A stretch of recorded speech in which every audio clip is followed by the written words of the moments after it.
আজকের এই ভিডিওর মাধ্যমে আমরা অক্টোবর মাসের সাম্প্রতিক সাধারণ জ্ঞান প্রশ্নোত্তরগুলো নিয়ে আলোচনা শুরু করব।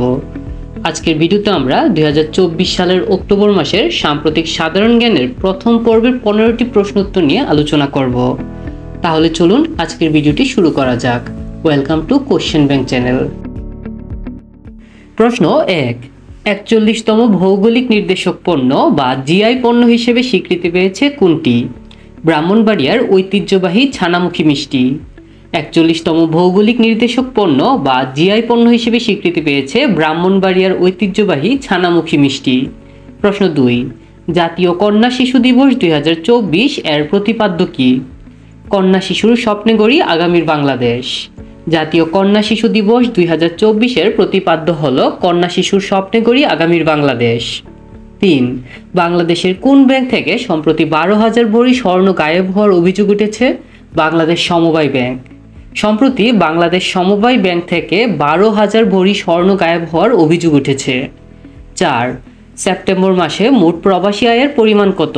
$240 কোটি। সেপ্টেম্বর মাসে মোট প্রবাসী আয়ের পরিমাণ হলো প্রায় $240 কোটি। প্রশ্ন 5, আসন্ন প্রেসিডেন্ট নির্বাচনে হস্তক্ষেপের জন্য ট্রাম্প কোন সার্চ ইঞ্জিনের বিরুদ্ধে ব্যবস্থা নিতে চান? গুগল।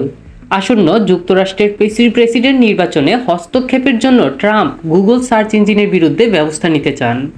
6, এবার মিস ইউনিভার্স কোরিয়া প্রতিযোগিতায় অংশগ্রহণ করা 80 বছর বয়সী নারীর নাম কি? সুই চুন হাওয়া। এবার মিস ইউনিভার্স কোরিয়া প্রতিযোগিতায় অংশগ্রহণ করা 80 বছর বয়সী নারীর নাম হলো সুই চুন হাওয়া। 7, হিজবুল্লাহ নেতার নিহতের ঘটনায় লেবাননে কয় দিনের জাতীয় শোক ঘোষণা করা হয়েছে? 3 দিন। হিজবুল্লাহ নেতার নিহতের ঘটনায় লেবাননে 3 দিনের জাতীয় শোক ঘোষণা করা হয়েছে। প্রশ্ন 8, সামরিক জোট ন্যাটোর নতুন প্রধান কে? মার্ক রুটে। সামরিক জোট ন্যাটোর নতুন প্রধানের নাম হলো মার্ক রুটে। প্রশ্ন 9, আসন্ন দুর্গাপূজা উপলক্ষে ভারতে ইলিশ মাছ কত দরে রপ্তানি করা হলো? $10। আসন্ন দুর্গাপূজা উপলক্ষে ভারতে ইলিশ মাছ $10 দরে রপ্তানি করা হলো। বাংলাদেশি টাকায় $10 হলো প্রায় 1180 টাকার সমান। 10, 1 অক্টোবর থেকে সুপার শপে এবং 1 নভেম্বর থেকে কাঁচা বাজারে নিচের কোনটির ব্যবহার বন্ধ ঘোষণা করা হয়েছে? পলিথিন ও প্রোপাইলিনের তৈরি ব্যাগ।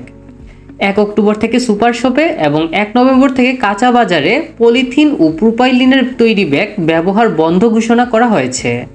11, নেপাল থেকে বাংলাদেশ কত মেগাওয়াট জলবিদ্যুৎ আমদানি করবে? 40 মেগাওয়াট। নেপাল থেকে বাংলাদেশ মোট 40 মেগাওয়াট জলবিদ্যুৎ আমদানি করবে। প্রশ্ন 12, সাউথ ইস্ট ব্যাংকের নতুন চেয়ারম্যানের নাম কি? এম.এ. কাশেম। সাউথ ইস্ট ব্যাংকের নতুন চেয়ারম্যানের নাম হলো এম.এ. কাশেম। 13, অ্যাকশন এইড বাংলাদেশের সমীক্ষায় জীবাশ্ম জ্বালানি ও বাণিজ্যিক কৃষিতে বছরে ভর্তুকি কত? প্রায় $677 বিলিয়ন। অ্যাকশন এইড বাংলাদেশের সমীক্ষায় জীবাশ্ম জ্বালানি ও বাণিজ্যিক কৃষিতে বছরে ভর্তুকি হলো $677 বিলিয়ন। 14, 2024 সালে সাফ অনূর্ধ্ব 17 চ্যাম্পিয়নশিপে শিরোপা জিতেছে কোন দেশ? ভারত। 2024 সালে সাফ অনূর্ধ্ব 17 চ্যাম্পিয়নশিপে শিরোপা জিতেছে ভারত দেশটি এবং বাংলাদেশ রানার্স আপ হয়েছে। প্রশ্ন 15, সম্প্রতি ইসরায়েলের দিকে চালানো ইরানের হামলার নাম কি? Operation true promise 2। সম্প্রতি ইসরায়েলের দিকে চালানো ইরানের হামলাটির নাম হলো অপারেশন ট্রু প্রমিস 2। আজকের ভিডিওতে আমরা 2024 সালের অক্টোবর মাসের প্রথম পর্বের 15টি সাম্প্রতিক সাধারণ জ্ঞান প্রশ্নোত্তর নিয়ে আলোচনা করেছি। প্রতিযোগিতামূলক পরীক্ষায় ভালো প্রিপারেশন নিতে কোশ্চেন ব্যাংক চ্যানেলটি সাবস্ক্রাইব করে আমাদের সাথেই থাকুন।